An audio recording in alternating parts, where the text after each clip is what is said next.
bawah. Bisa tolong dibuka halaman 1.16.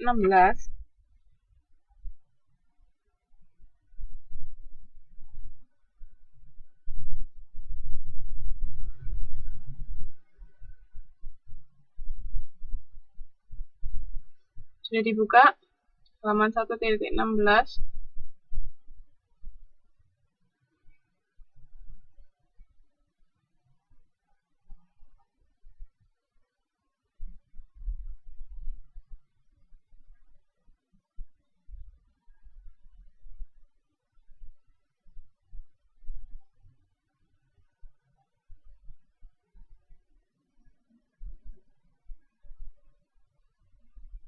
Sudah ya. Nah, sekarang itu ada contoh transaksi.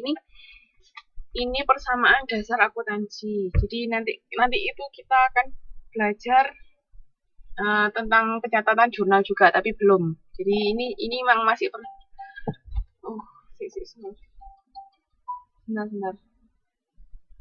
Maaf. Sebentar ya. Itu tuh apa namanya? Jadi di sini ini jangan bingung, nanti ini karena ini masih dasarnya, nanti agak sedikit berbeda pencatatannya sama yang akan kita pelajari tentang jurnal. Jadi ini main poinnya dulu saya tunjukkan biar mbak-mbak sama mas-mas paham. Jadi kayak misalnya di yang transaksi A itu kan ada Pak Hundo mengambil tabungannya pribadi sebesar 8 juta untuk dipakai menjalankan kegiatan usaha. Berarti dia apa? Berarti transaksi itu menunjukkan apa?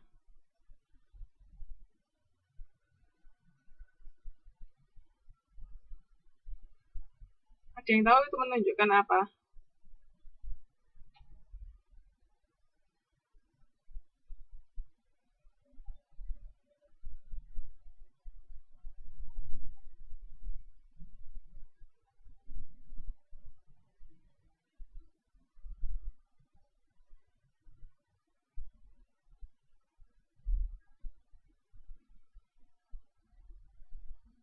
Menunjukkan apa?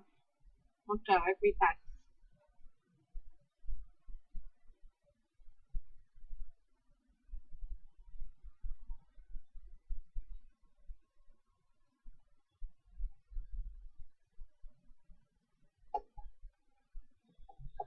Untuk yang transaksi A itu menunjukkan berarti Pak Hudowo dia mau ngapain? Dia kan ngambil tabungan pribadi 8 juta untuk dipakai untuk menjalankan kegiatan usaha. Berarti kan dia mau menyetorkan modal usahanya kan. Berarti setor modal usahanya berupa apa?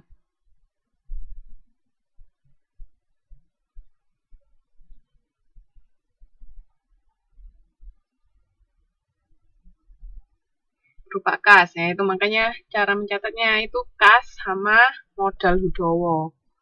Ingat ya, kalau akuntansi debit sama kredit itu harus seimbang.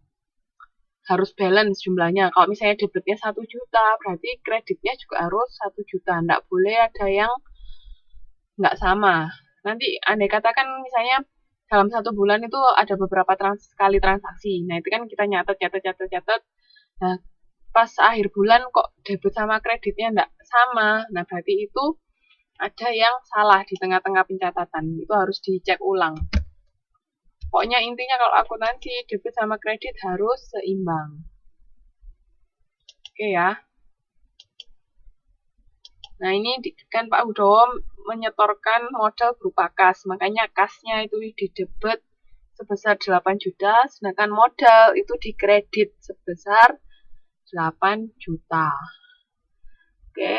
Terus yang transaksi B, Pak Hudowo membeli sebuah kendaraan untuk digunakan sebagai alat pengangkutan seharga 5 juta yang dibayar tunai. Berarti yang bertambah apa, yang berkurang apa?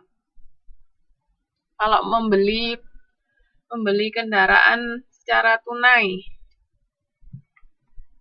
berarti yang bertambah apa, yang berkurang apa?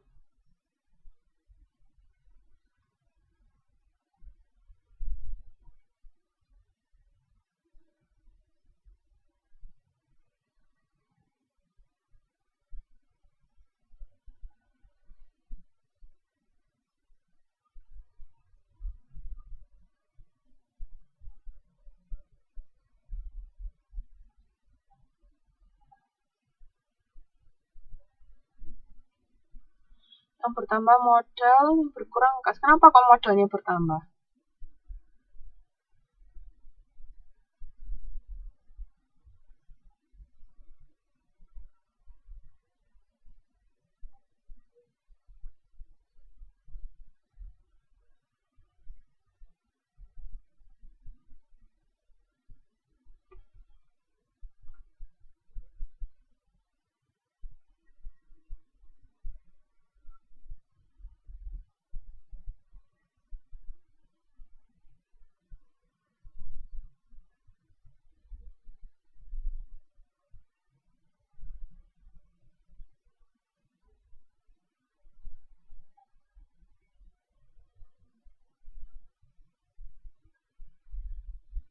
Karena ditambah beban biaya, kas ditambah ekuitas berkurang.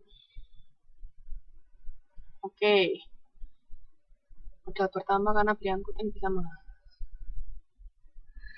Oke, kayak masih pada kurang tepat. Jadi di sini yang bertambah itu alat angkutan. Alat angkutan itu masuknya nanti ke aktiva tetap ya kan. Nah, tapi yang berkurang itu kas. Jadi alat angkutannya bertambah, yang berkurang kas. Makanya bisa dilihat di situ di halaman 1.16 itu kan alat angkutannya bertambah 5 juta, kasnya berkurang 5 juta. Kenapa kok modalnya nggak di OT-OT? Kira-kira kenapa? Kan memang si kendaraan ini kan bisa berguna untuk keberlangsungan usaha ya. Memang benar logikanya kan memang seperti itu. Membeli alat angkutan untuk menjalankan usaha. Tapi kenapa kok di sini modalnya nggak di UT-UT, kok tetap 8 juta? Dia nggak bertambah juga nggak berkurang, kenapa?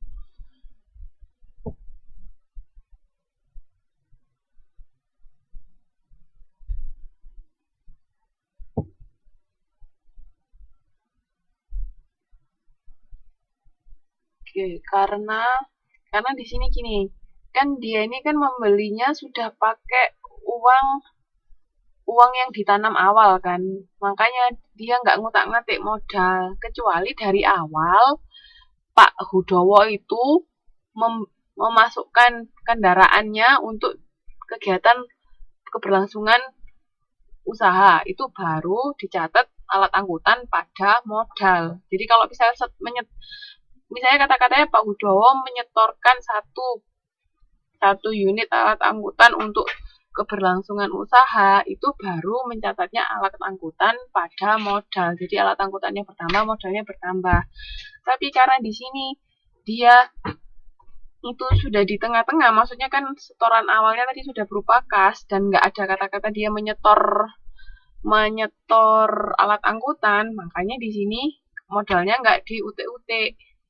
Kecuali kata-katanya Pak Hudowo menyetor alat angkutan sebagai modal usaha, itu baru mencatatnya alat angkutan pada modal. Tapi karena di sini dia membeli, makanya modalnya tetap. Paham ya?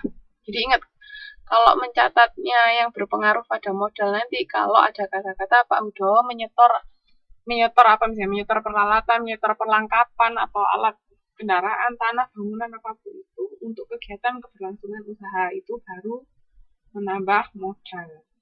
Ya, jadi di sini kasnya berkurang, alat angkutannya bertambah sebesar 5 juta. Terus ada transaksi C. Selama bulan tersebut Hudowo membeli bensin oli dari berbagai pihak yang akan dibayar kemudian. Seluruhnya berjumlah 385.000. Nah, kira-kira kalau dibayar kemudian itu dibayar tunai apa enggak? Kalau ada kata-kata dibayar kemudian.